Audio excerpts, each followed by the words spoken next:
Trump ने वादा निभा दिया।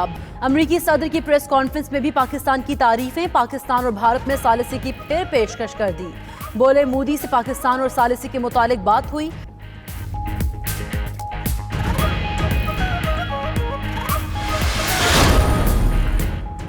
Army chief general Qamar Javed Bajwa से यूरोपीय यूनियन के सफीर की कई सुफरा के वफ्द समेत मुलाकात। ISPR के मुताबिक इलाकाई और बाहमी दिलचस्पी के उमूर पर तबादला ख्याल किया गया। वफ्द ने इलाकाई अमन व इस्तेहकाम के लिए पाकिस्तानी किरदार को सराहा।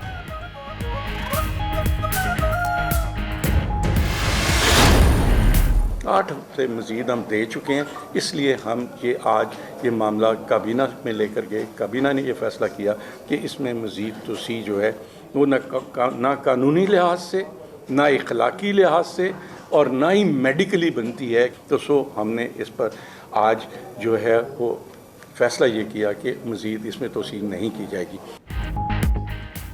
पंजाब काबीना ने नवाज शरीफ की जमानत में तौसी की दरख्वास्त मुस्तरद कर दी। राजा बशारत कहते हैं नवाज शरीफ को 8 हफ्ते मिले, मजीद 8 हफ्ते गुजर गए, वो लंदन जाकर अस्पताल दाखिल नहीं हुए। शहबाज शरीफ ने जमानत मंसूखी के हुकूमती फैसले की मजम्मत कर दी। नून लीग का नवाज शरीफ की जमानत में तौसी के लिए अदालत से रुजू करने का फैसला।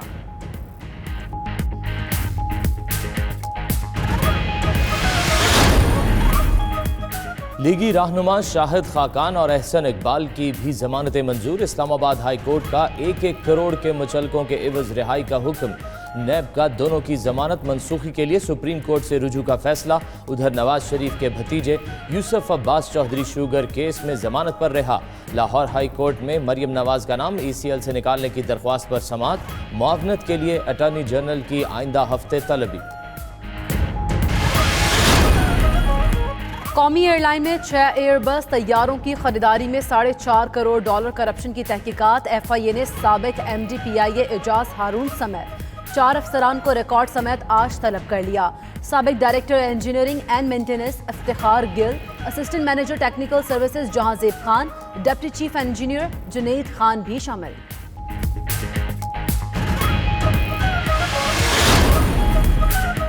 वज़ीर आज़म से गैर मुल्की सरमायाकारों के वफ्द की मुलाकात। तवील मुद्दती सरमायाकारी की ख्वाहिश जाहिर की। हुकूमत की सरमायाकारी की पॉलिसियों को भी सराहा। इमरान खान कहते हैं हुकूमत ने मईशत को दरपेश चैलेंजेस पर काबू पा लिया, अब तरक्की के अमल के बारे में सोच रहे हैं। कारोबार में आसानियों से मुतल्लिक आलमी रिपोर्ट में दर्जा बंदी 28 दर्जे बेहतर हुई।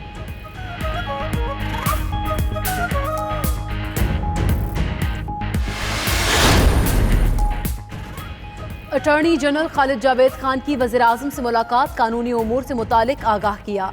इमरान खान ने ओहदा संभालने पर नए अटॉर्नी जनरल को मुबारकबाद दी। उधर वज़ीर आज़म और काबीना का वज़ीर कानून की कारकर्दगी पर इज़हार इत्मीनान। फरूक नसीम को मुकम्मल हिमायत का यकीन दिलाया। कानून और आइन के दायरे में की जाने वाली तमाम कोशिशों को सराहा।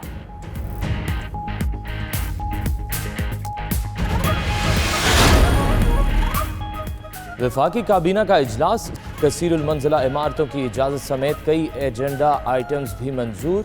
मरियम नवाज, नवाज शरीफ, शाहिद खाकान और एहसन इकबाल के मामले भी ज़ेरे बहस आए। खालिद सिद्दीकी और तारिक चीमा फिर इजलास में शरीक ना हुए। फिरदौस आशिक अमान कहती हैं काबीना ने सहाफ़ियों के तहफ़्फ़ुज़ के लिए बिल की मंजूरी भी दे दी।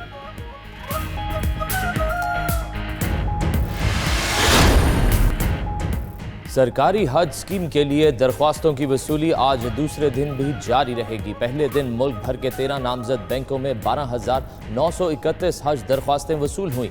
तर्जुमान मजहबी उमूर के मुताबिक दरख्वास्तों की वसूली 6 मार्च तक जारी रहेगी। दरख्वास्त गुजार बैंक से दस्तखत और मोहर शुदा रसीद जरूर लें।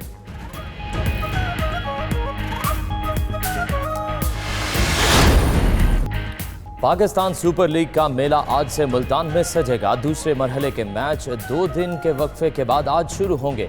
आज मुल्तान में वाहिद मैच में मुल्तान सुल्तान्स का मुकाबला पेशावर ज़ल्मी से होगा। दोनों टीमों की स्टेडियम में नेट प्रैक्टिस। PSL के दूसरे मरहले में रावलपिंडी में भी मैच होंगे। लाहौर कलंदर्स टीम इस्लामाबाद पहुंच गई।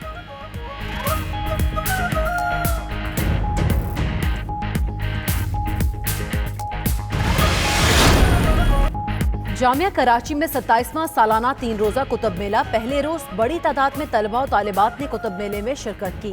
तलबा कहते हैं कुतुब बीनी का शौक बढ़ाने के लिए ऐसे मेलों का इनेकाद इंतहाई ज़रूरी है।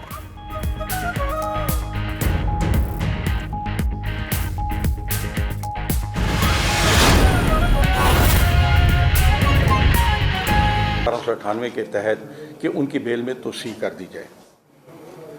उनकी ये दरख्वास्त मौसूल होने के बाद चीफ मिनिस्टर पंजाब ने एक स्पेशलाइज्ड हेल्थ केयर डिपार्टमेंट को वो दरख्वास्त भेजी और एक मेडिकल बोर्ड जो है वो तश्कील दिया गया। मेडिकल बोर्ड ने मुख्तलिफ इजलास किए एक के बाद दीगरे और मुसलसल मियां नवाज शरीफ साहब से और उनके मालिक जो हैं उनसे वो नई रिपोर्ट्स जो हैं उनका मुतालबा करते रहे। वक्तन फ़क्तन उनके तरफ से कुछ इब्तदाई तौर पर कोई रिपोर्ट्स मौसूल हुई, लेकिन उस पर मेडिकल बोर्ड ने अदम इत्मीनान का इज़हार किया और बिलाखिर 17/1/2020 को बाकायदा कैटेगोरिकली 7-8 ऑब्जर्वेशंस जो हैं मेडिकल बोर्ड की तरफ से उनको कन्वे की गई कि आप इन ऑब्जर्वेशंस की रोशनी में अपनी लेटेस्ट मेडिकल रिपोर्ट्स जो हैं वो भेजें। उसके जवाब में वो 17 को उन्होंने किया, 18 को वो उनको कन्वे कर दी गई, लेकिन उसके रिस्पांस में हमें ये कहा गया कि जो रिपोर्ट्स इस वक्त तक हम आपको बहुत भेज चुके हैं वही कंक्लूसिव हैं और उसी की बुनियाद पर कोई फ़ैसला कर दिया जाए। हमारे पास कोई नई रिपोर्ट्स नहीं है। सो उन रिपोर्ट्स के बाद फिर दोबारा मेडिकल बोर्ड का इजलास हुआ, फिर उन्होंने उनको लेटर लिखे। सो एक हमारा मेडिकल बोर्ड जो कायम हुआ था, उस मेडिकल बोर्ड और मियां नवाज शरीफ के जो मुआलिज हैं और मियां नवाज शरीफ, उनके दरमियान एक राब्ता रहा और उस राब्ते के नतीजे में हम मुसलसल उनसे नई रिपोर्ट का मुतालबा करते रहे। लेकिन जब उनकी तरफ से कोई हमें नई रिपोर्ट्स नहीं मिली तो चीफ मिनिस्टर पंजाब ने जो रिपोर्ट्स हमारे पास मौजूद थी उन रिपोर्ट्स पर गौर करने के लिए और हतमी तौर पर कोई फ़ैसला करने के लिए एक कमेटी कायम की, जिसमें मैं शामिल था, मोहतरमा हेल्थ मिनिस्टर साहिबा उसमें शामिल थी, उसमें एडिशनल चीफ सेक्रेटरी होम शामिल थे, एडवोकेट जनरल पंजाब थे, प्रोसिक्यूटर जनरल पंजाब थे और हमारे मेडिकल बोर्ड जो है उसके जो सरबराह हैं वो उसमें मौजूद थे। कमेटी ने 3 दिन तक मुसलसल अपने इजलास किए और आपको याद होगा कि जिस दिन पहला इजलास हमने किया उस कमेटी का, तो उस दिन इनकी तरफ से, मियां नवाज शरीफ की तरफ से हमें एक रिक्वेस्ट मौसूल हुई कि ये हमें बहुत कम टाइम दिया गया है मीटिंग में आने के लिए, सो इसके लिए हमें मज़ीद टाइम दिया जाए। हमने उनकी इस बात को हमने तस्लीम किया और द वेरी नेक्स्ट डे हमने दोबारा मीटिंग रखी। उस दिन उनकी तरफ से अताउल्लाह तारड़ साहब तशरीफ़ लाए और उन्होंने ये कहा जी कि आप स्काइप पे मियां नवाज शरीफ के जो डॉक्टर हैं, डॉक्टर अदनान, आप उनका भी बयान लें। सो हमने तारड़ साहब के साथ बहुत तफसीली बातचीत की और जो मेडिकल बोर्ड की रिकमेंडेशंस के नतीजे में अपनी ऑब्जर्वेशंस थी, हमने उनसे रिक्वेस्ट की कि आप इनको क्लैरिफाई करें। इसी तरह जब डॉक्टर अदनान साहब से हमारा रब्ता हुआ तो उनसे भी हमने ये कहा कि आप तफसील के साथ हमारे जो ऑब्जर्वेशंस हैं आप उनका जवाब दें। लेकिन मुख्तसरन ये कि उन्होंने कहा जी कि इससे पहले हम जो आपको रिपोर्ट्स भेज चुके हैं उसके बाद या उसमें मज़ीद इजाफा के लिए हमारे पास कोई रिपोर्ट मौजूद नहीं है। सो आप जो भी फ़ैसला करना चाहते हैं आप उन्हीं रिपोर्ट्स के को मद्देनज़र रखते हुए फ़ैसला कर लें। उसके बाद फिर कमेटी के हमारे इजलास हुए और हमने जो उनके डॉक्टर के साथ तफसील से बात हुई वो कंसिडर की, तारड़ साहब से जो हमारी गुफ्तगू हुई उसको हमने देखा और उन तमाम चीज़ों के नतीजे में हमने एक कमेटी ने ये फ़ैसला किया कि मियां नवाज शरीफ जो है उनकी ज़मानत में मज़ीद तोसी नहीं हो सकती। और उसकी बुनियादी वजह ये थी कि आपको याद होगा कि जो इब्तदाई तौर पर कोर्ट का फ़ैसला था वो 8 हफ्ते के लिए था, लेकिन गवर्नमेंट ऑफ पंजाब की उनके साथ एक राब्ता और जो डिमांड्स थी मेडिकल रिपोर्ट्स, इस सिलसिले में मज़ीद 8 हफ्ते गुजर गए। नज़र रखते हुए फ़ैसला कर लें।